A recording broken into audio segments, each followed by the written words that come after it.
Hey everybody, welcome back to the WahooWarrior channel. You know me, I'm Sean, and today we're going to be doing a demo. And one of the things I haven't really done a whole lot of stuff on the channel and on Facebook. Chris he messaged me. He said, "Hey, I just noticed your pictures of the flooding, and it looks a lot like where I live." And Chris is right here in Fremont, so I'm going to introduce you to Chris. Chris has been starting some bolt action stuff. He got the books. He got I gave him my Soviets, and he's been painting them up, and I'm going to show them to you in a little bit. They look really nice. Chris, here's Chris. Let's see. Hello. My phone is not the best, especially with this line. All right, Chris. Hey, why don't you tell the viewers about yourself a little bit? I mean, as much as you want to share. I know we were talking about the game store in Fremont, and that's kind of where you got into gaming. What's your background with hobby? Well, I've been into strategy and board games and stuff since I was about 11 years old. I started with the old Avalon Hill Panzer leader. Yes, me too. And ever since then, it's just progressed from that point to, painting some miniatures with the old Dungeons and Dragons Right. and stuff like that. I got out of it for a few years and then got back into it doing tabletop, World War II, Right. Ancients, fantasy, Lord of the Rings, and pretty much just about you can name it. I've probably played it or painted it at some point. Awesome. Yeah, and So, when we were kind of talking, and then like Brian Carlson, he used to hang out at the comic book store here in Fremont quite a bit before the owner got sold it or Yeah. whatnot, closed it, which is unfortunate, but those things happen. Yeah, they closed down in somewhere in about the 2006 range. I Yeah. think, so. So you've been on a little bit of a gaming hiatus, haven't you? Oh yeah. Okay. Yeah, about 6, 7 years since I've touched the brush or done any gaming. Good. So until I contacted Well, not you. good, but it's good that you're back Yeah. into it. And I know I'm going to show these Russians that you've been working on. And I'm really excited because Chris lives right here in Fremont. So we're going to be able to maybe get some times we can sit and start playing more demo games, or not demo games, more games. We're going to do a demo game today.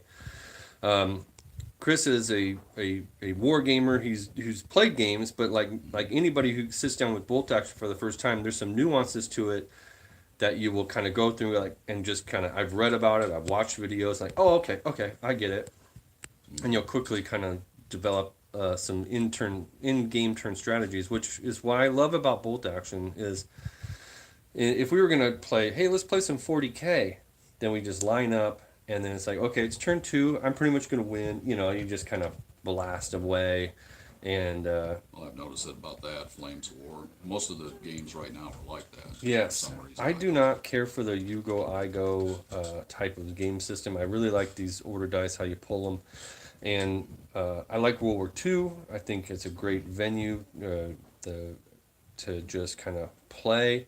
The bolt action rule set is fairly balanced. I think everybody has a nice access to everything as far as the tricks, and it's just fun. It's just fun. It's like a fun game. It looks like it, and I'm looking forward to playing. All right, so I'm going to show you these Soviets that he's been working on. Now, Alan and I got these Soviets when we first got into bolt action, and they sat there on our shelf forever. And I probably should turn my camera around to get the. I don't know if I can once I'm recording.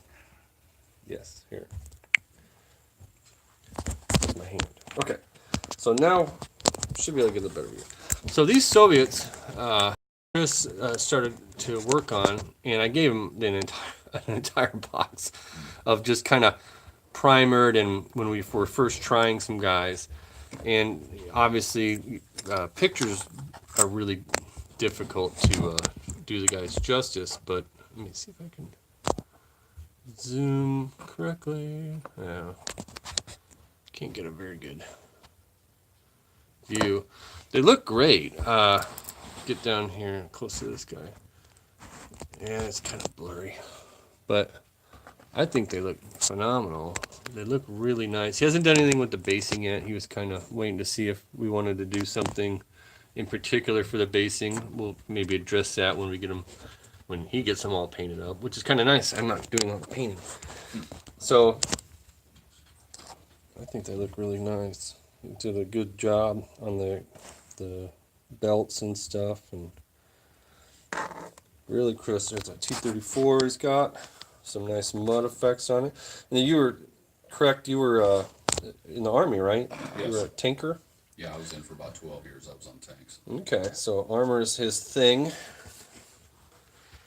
Nice looking tank. T-34-85. Some crewman for the...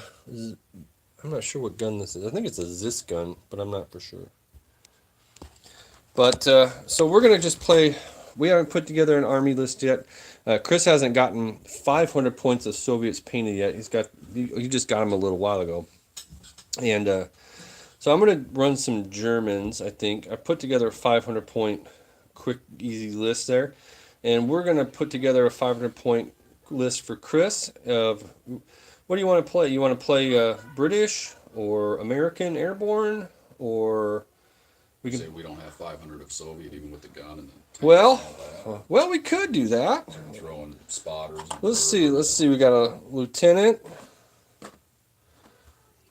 Yeah, we could. Lieutenant, and then the thing, well, see, if we play a combat patrol list, depending on the rule set, you'd get a free inexperienced squad, which is 12 dudes right off the bat. But we can substitute those with British, just proxy some British. All right, let's put together a list real quick. Sure. Do, do, do.